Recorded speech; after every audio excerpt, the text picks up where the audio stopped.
Kaip sakoma, šventa dvasia gyvas nebūsi, duonos reikia ir reikės, kaip reikės ir sumanių ūkininkų gebančių ją išauginti ir derlingų veislių, efektyvių trąšų ir augalų apsaugos produktų bei našios technikos.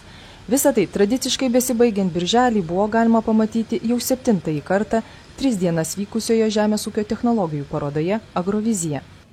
Po atvirų dangumi daugiau kaip 12 hektarų plote išsidriekusi ekspozicija skirta tiems, kuriems ūkininkavimas yra verslas. Todėl per 50 agroverslo įmonių pristatė tai, kas šiuo metu pažangiausia augalininkystės, augalų apsaugos bei žemės ūkio technikos srityje.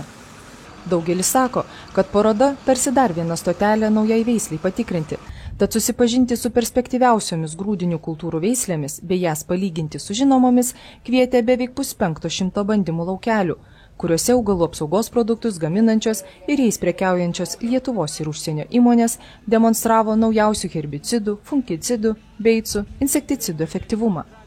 Artėjant žieminių rapsų ir javų sėjai, žemdirbiai galėjo įvertinti žemkentiškiausią jų asortimentą. Didesnio ir mažesnio, chemizuoto ir ekologinių ūkio šeimininkai turėjo kur pasidairyti ir ką išsirinkti.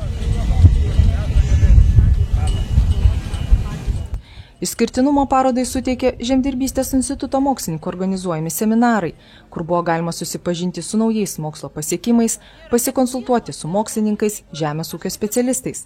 Nešališkas konsultacijas teikė ir konsultavimo tarnybos specialistai, pristatė kompiuterinės programos EGB vieną iš 4 modulių – augalininkystės ūkio valdymo programą. Joje saugomi ir apdorojami duomenys apie dirbamus laukus, naudojimą techniką, trąšas, be to yra galimybė pasirengti tręšimo, augalų apsaugos, sėjomainos planus, stebėti ūkio faktinę situaciją ir palyginti ją su numatytąją. Programos teikiamas galimybės savo ūkėse linki išbandyti ir žemdirbiai. Lankantis ne vienoje šalyje, gal sakykime, ES senbuvių šalyje, jau tos programos yra senokai, tas programas administruoja konsultantai, jie su tiesiog ūkininko pagalba surašo viską ir ūkininkas visą savo ūkio istoriją, visus tręšimus, primelžius, gyvulių priesvorius, viską susifiksuoja, kada nori ir bet kuriuo momentu atsidaręs programą mato prieš 2, prieš 3, prieš 5, prieš 10 metų, ką jis tada darė, tai yra labai gerai. Kadangi esu senas jau konsultavimo tarnybos klientas, daug metų žengiu žingsnį su konsultantais, visiškai pasitikiu jais ir žinau, kad tai yra profesionalūs specialistai, kurie nuolat tobulėja. Šiuo atveju manau, kad man tą programą padės administruoti konsultavimo tarnybos specialistai. Aš visiškai absoliučiai įsitikinęs, kad tai tikrai bus labai geras ūkio palengvinimas.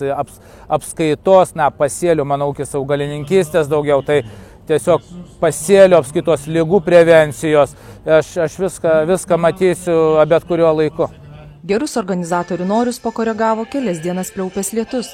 Todėl žemdirbiai galėjo stebėti tik parodomuosius žemės dirbimo, sėjos, šienainio gamybos technikos važiavimus. Tačiau lankytojai nenusiminė. Jų teigimu, paroda tuo ir skiriasi nuo lauko dienų, kad čia vienoje vietoje pamatai skirtingų įmonių pristatomas paslaugas, žemės ūkio mašinas, gali ne tik pasmalsauti, bet ir jas išbandyti. To siekia ir parodos rengėjai. Parodos viena iš pagrindinė koncepcija yra, kad ryšys tarp žemdirbio, agroverslo ir mokslo. Tai iš pat pradžių tai buvo akcentuojama ir šita kryptis toliau yra išlaikoma, nes dalyvauja agroverslas, kuris turi naujovių, jis kasmet jas pristato. Turime lankytojų, kurie domisi šiomis naujovėmis, o mokslas padeda tas naujovės įgyvendinti. Tikslas ir yra supažindinti žemdirbį, tai jo nuomonė yra labai svarbi.